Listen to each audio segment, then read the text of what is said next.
Ladies and gentlemen, you and I are angered that a Department of Homeland Security report issued less than 3 months after President Obama took office singled out our military men and women who are returning home as being radical threats to our government.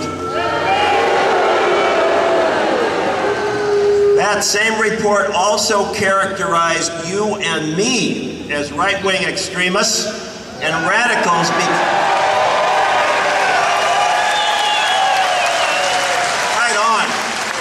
It said we were right-wing extremists and radicals because we favor smaller government and lower taxes. You betcha we do.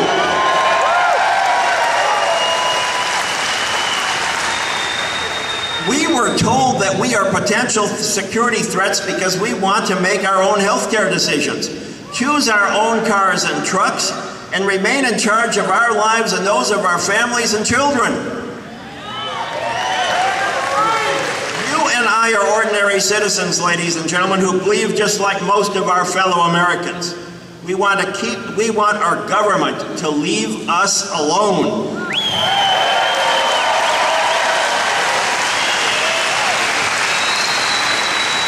We want our government to leave us alone, to keep its hands off our money, our religion, our guns, our private property, and our lives.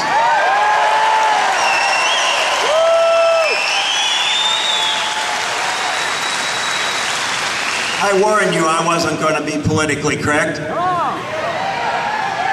We demand that our government stop spending money it does not have, stop confiscating our money and private property, stop printing money, stop subsidizing failed financial institutions and companies. President Obama, stop appointing tax cheats and racists to positions of power and influence.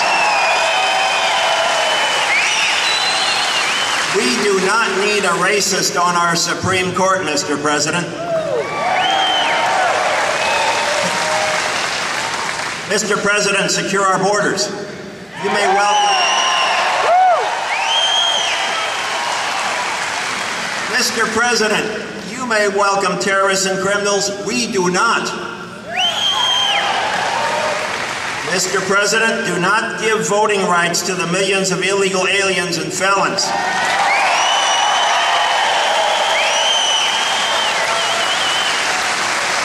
You have no more right to create new voters for your benefit than you do to use our money to buy the 2010 or 2012 elections.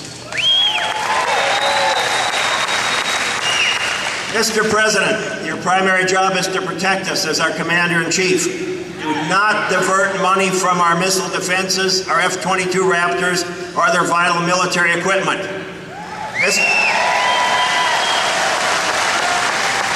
Mr. President, this gives encouragement, aid, and comfort to our enemies. Protecting us is your #1 job. Giving aid and comfort to the enemies is treason.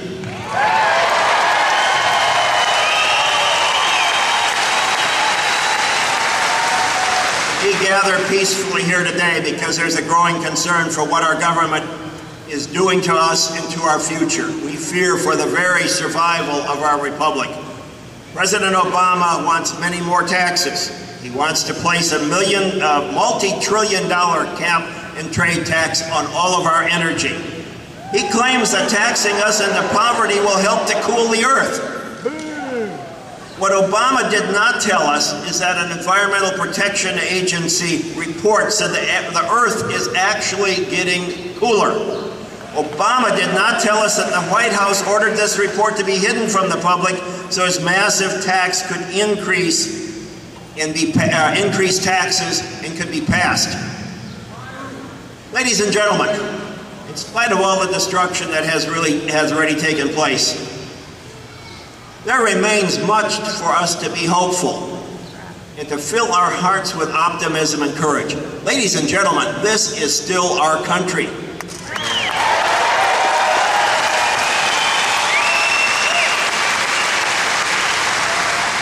The Constitution of the United States belongs to we the people. Our Constitution protects us from our government. It protects us from our Congress. It protects us from our President. It is time It is time, ladies and gentlemen, to take back our government and put it in the hands of responsible people who love the United States as much as you and I do. We have no time to lose. Our first step is to get the attention of our elected officials in Washington. Ladies and gentlemen, call everybody possible in Washington. Call the president, call the vice president, call the Speaker of the House, call Democrats, call Republicans, call them frequently. Demand that our president and our Congress stop stealing our money and stop giving our money to Acorn and their other political supporters in order to buy votes.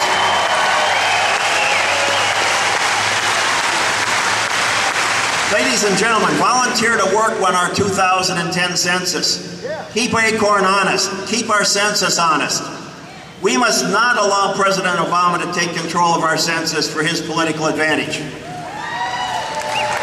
Once President Obama has control of our census, the White House can cook the books and rig the election Chicago style. We must replace as much of our far-left Congress as possible in 2010, and this includes several Republicans.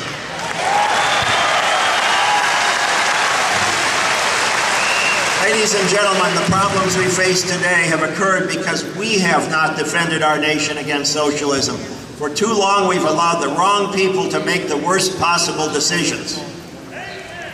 We have allowed our students to become indoctrinated with liberal propaganda, twisting their minds and confusing their logic.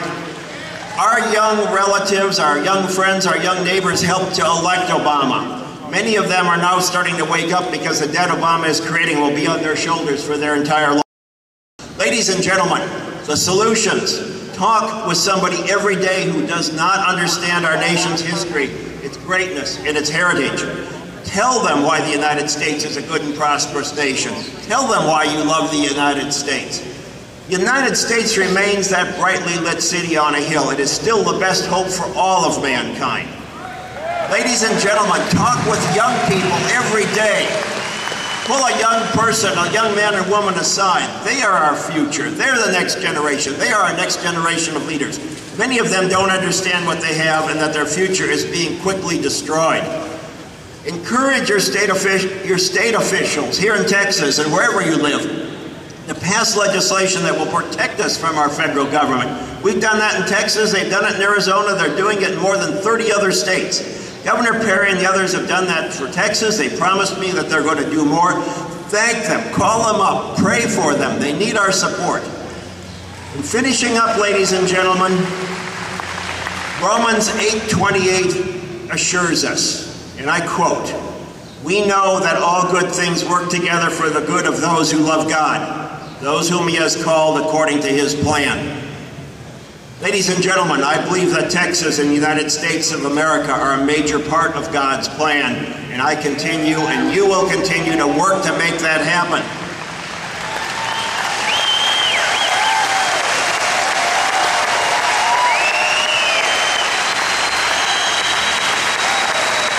Ladies and gentlemen, this is a time for courage. This is a time for strong, peaceful action. First, let us pray that we, the people, can quickly return our government to its constitutional foundations and responsibilities.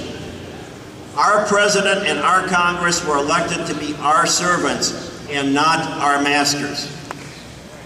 Ladies and gentlemen, we need to pray for our president, we need to pray for our Congress, we need to pray for our country. May God help our president and Congress to quickly realize the error of their ways and to stop their reckless and unwarranted spending. May they cut our taxes. May they reduce the size of our federal bureaucracy. Ladies and gentlemen, if they do not, may God give us the courage and determination to vote them out of power next year.